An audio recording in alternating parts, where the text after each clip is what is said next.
Выборы в КС продолжаются. Новый путь к вашему голосу. Посмотрите, даже в цифровом мире свобода требует защиты. Из-за постоянных атак на сервисы Google техническая команда перенесла сайт для голосования на новый, более устойчивый адрес. Это лишь доказывает, наш выбор важен. И его пытаются остановить.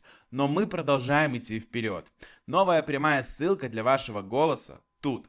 Как проголосовать красиво и безопасно? Режим инкогнито и VPN. Ваши лучшие друзья, если вы находитесь в Беларуси. Чистота – залог безопасности. После того, как сделаете выбор, очистите историю и кэш браузера. Для пользователей iPhone временно отключите Lockdown мод, чтобы сайт работал корректно. Сохраните код. Ваш голос – это ваша ценность. Сохраните его номер для проверки в системе Walkdown. Приложения по-прежнему работают, а служба поддержки всегда на связи. Живе Беларусь!